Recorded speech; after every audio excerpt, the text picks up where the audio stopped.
Bien, bonjour tout le monde. Aujourd'hui, dans la capsule que vous allez voir, je vais jouer le rôle d'un accompagnateur avec son animatrice qui a eu une difficulté à sa dernière rencontre. On va remarquer aussi que la difficulté s'est retrouvée à l'étape zéro. Euh, et pour accompagner l'animatrice, je vais utiliser les bases de la méthode GROW. Donc, la méthode d'accompagnement qui stipule que dans un premier temps, il faut identifier quel est l'objectif de la personne qu'on accompagne. Ensuite, identifier, bien circonscrire la situation, le R pour réalité. Ensuite, le O pour les options. Quelles sont les options qui s'offrent à la personne qu'on accompagne? Dans ce cas-ci, les options étaient un petit peu restreintes. On n'a pas abordé beaucoup ça, mais on peut prendre plus de temps dans les autres rencontres pour aborder la portion options. Ensuite, il y a le W pour will ou what. Qu'est-ce qui va être fait? Et on rajoute le L pour learn. C'est quoi les apprentissages que la personne a? Donc, tout au courant de la rencontre, vous allez voir que je vais faire une transition entre les différentes étapes pour m'assurer que le gros est respecté. Aussi, vous allez remarquer que dans le milieu de la rencontre, je vais faire une capsule informative. Donc, je vais rappeler à quoi sert l'étape zéro. À quoi sert l'étape zéro? Et je vais rappeler aussi quelques questions importantes à aller vérifier lorsqu'une animatrice fait l'étape zéro avec son client. Donc, j'espère que vous allez apprécier. Bon visionnement. Bien, bonjour Cynthia, ça va bien? Oui, ça va bien, merci. Oui, c'est bon que tu m'avais parlé là, que tu souhaitais qu'on se rencontre aujourd'hui pour aborder ta dernière rencontre. Donc, qu'est-ce que tu souhaiterais qu'on aborde ensemble aujourd'hui? Écoute, on a fait notre dernière rencontre, la troisième, avec le groupe de co-développement, puis j'aimerais avec des petites insatisfactions, des questionnements, en fait. Et j'aimerais ça, regarder ça avec toi pour voir qu'est-ce qui s'est passé, comment je pourrais améliorer les trucs. Donc, si tu veux bien, on pourrait regarder ça ensemble. Ben oui, tout à fait. J'aimerais ça savoir, à la fin de la rencontre, là, avec quoi tu serais satisfaite? Ce serait quoi l'objectif là, que tu souhaiterais faire?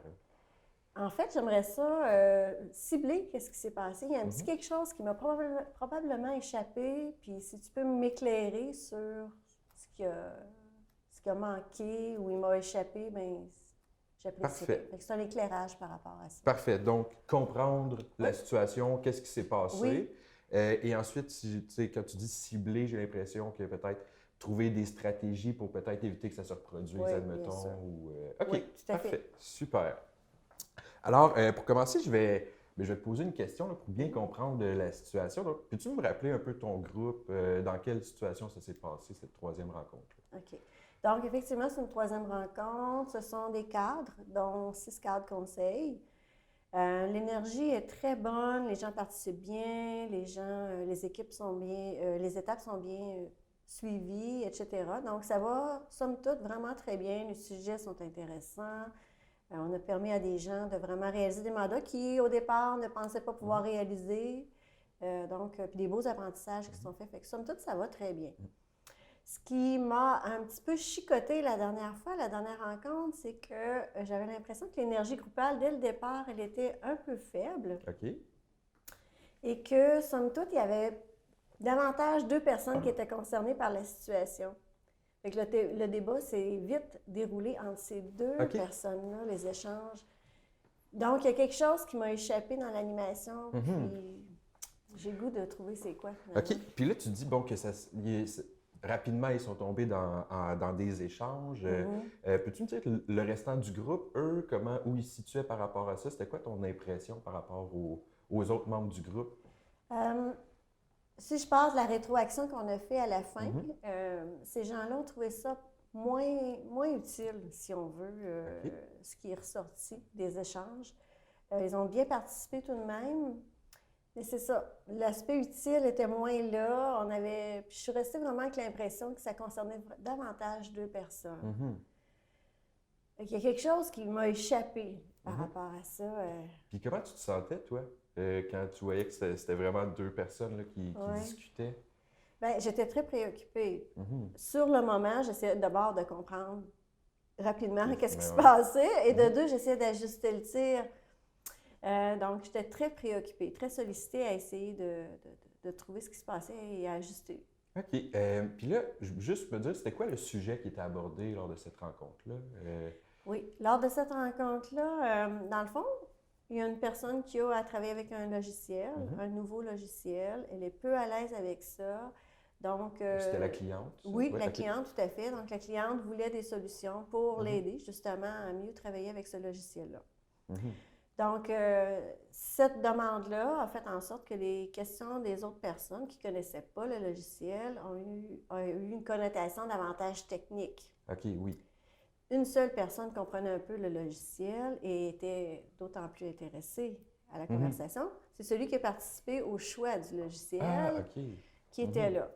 Et ça a fait en sorte aussi qu'il y avait une petite délicatesse à avoir pour ne pas trop critiquer le logiciel, puisque la personne qui en avait fait le choix, qui en avait fait la recommandation, était sur place. Fait qu'il y avait un élément délicat aussi par rapport à ça, pour pas que l'autre personne se sente trop attaquée ou trop questionnée dans son choix, dans sa recommandation. Donc, si je comprends bien, la cliente elle avait des interrogations par rapport au nouveau logiciel. Oui. Est-ce qu'elle en était insatisfaite ou... Oui, puis, mais beaucoup aussi d'incompréhension, Beaucoup comment se retrouver par rapport à ça, etc. Elle doit utiliser le logiciel. Oui. Les autres membres n'ont pas à l'utiliser, ne le connaissent pas. Exactement. Et finalement, il y a un des autres membres qui le connaissait, qui avait participé au choix de ce logiciel-là. Exactement. OK. Donc, si on prenait un petit peu les étapes, là, comment ça s'est déroulé, l'étape 2, par exemple, au niveau des questionnements? Tu disais que c'était beaucoup des questions d'ordre technique. D'ordre technique, oui. OK. Et rapidement, on en est venu à la fin de cette période-là. La séance, somme toute, a duré environ 50 minutes. Elle n'a pas été très longue, la séance. Fait qu'on était rapidement au bout des discussions, des échanges. Et ça s'est reflété, entre autres, à cette étape-là, l'étape où on pose des questions pour clarifier le sujet, mais c'était davantage d'ordre technique. Les gens essayaient de comprendre le logiciel. Alors, l'étape 3, quand on est arrivé au mandat, au contrat de consultation, ça a été quoi? Bien, ça s'est vite ciblé à essayer de trouver des stratégies pour justement aider la personne. Et les pistes de solutions qui ont été émises, par la suite, étaient davantage de façon générale et assez simple, du genre s'assurer d'avoir la formation adéquate. OK. Ça s'est très vite recadré. Oui, très vite refermé sur... OK. À la lumière de ça, donc, tu sais, on a vu l'étape 2, l'étape 3, l'étape 4, l'étape 5. À l'étape 6, les apprentissages qui ont été faits, tu disais que les gens avaient dit qu'ils... Peux-tu me rappeler un peu l'étape 6? Oui, bien à l'étape 6, les gens ont dit que, bon, ils ont trouvé quand même ça intéressant, mais peu utile pour eux. OK. Probablement en lien avec la non-utilisation du logiciel. La personne, la cliente, elle, est restée sur sa faim. Donc, on n'a pas été au bout de sa satisfaction. Et l'autre personne qui était consultante, qui a participé au choix du logiciel, bien lui, bien, c'est sûr qu'il était très intéressé par ça. C'était un peu la continuité de son dossier dans lequel il avait eu à se prononcer, à faire des recommandations. Donc, lui, il a trouvé ça très intéressant. Donc, somme toute, c'était pas un... Les gens ont quand même retiré un petit quelque chose, mais toi, tu penses qu'on aurait pu aller un peu plus loin? Ou c'est ça. Ça aurait pu il manquait l'effet wow. Tu sais, l'effet wow qui fait qu'en sortant, on se dit hey, on s'est développé ensemble, on a appris beaucoup, puis on est allé plus loin. Il manquait un petit peu ce petit wow-là. Puis là, je vais te poser une question, mais tu sais, ma question, elle est... tu sais, il y a un peu ce que je pense à travers tout ça, là, mais le sujet qui a été traité, comment tu le comprends? Le sujet, c'est un sujet assez technique, hein? Oui, effectivement. Et à l'étape 0, on est allé peut-être un petit peu rapidement dans le sens que j'ai reçu la fiche, j'en ai pris connaissance, etc., mais je n'ai pas pris contact avec la personne. Puis peut-être là, au niveau du sujet, il y a peut-être quelque chose justement qui manquait. Ce serait peut-être à l'étape 0. Moi aussi, j'ai cette impression-là. Je vais t'avouer qu'à l'étape 0, ça peut... comme là, tu dis que vous êtes allé un peu vite. Qu'est-ce que tu as fait à l'étape 0? Ou qu'est-ce que tu fais habituellement puis qu'ici, ça a été différent? Là, on était un peu plus restreint dans le temps. Donc, j'ai reçu la fiche de la personne. Normalement, je contacte les gens, puis au moins une journée ou deux avant, on se met dedans, puis on s'assure que le sujet est adéquat, etc. Et là, on a un peu escamoté cette étape-là, j'ai l'impression, parce qu'on n'a pas d'abord échangé.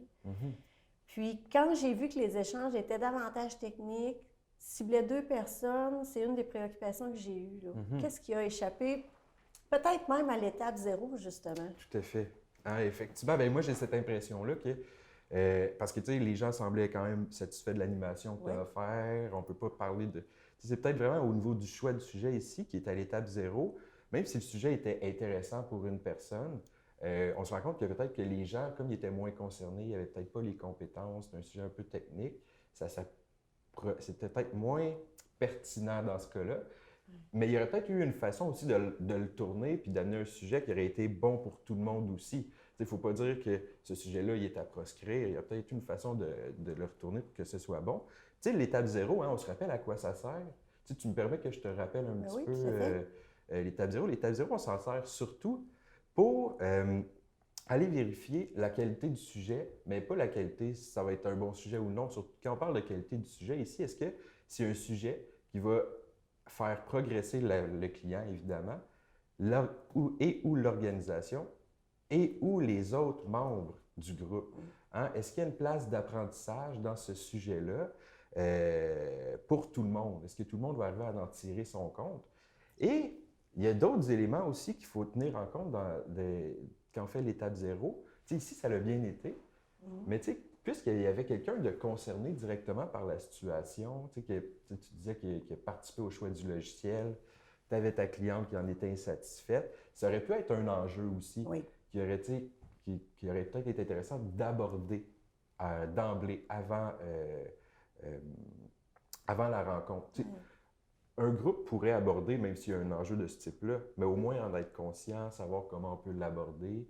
L'étape 0 permet aussi d'aller vérifier, s'assurer si... Puis là, je parle beaucoup, là, mais c'est pour rappeler qu'est-ce que l'étape 0. Ça te va si on continue? Sûr, bien sûr. Donc, il y a l'étape 0 aussi, ça permet d'aller vérifier s'il y a des enjeux de confidentialité.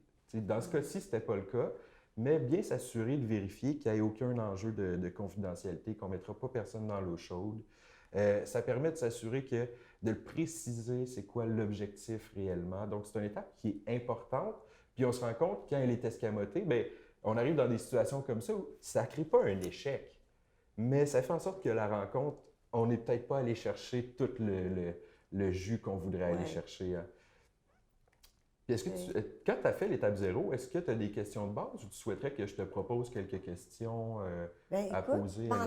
Puisqu'on en parle, oui, je prendrais un petit rafraîchissement par rapport à ces notions-là, puis cette étape-là.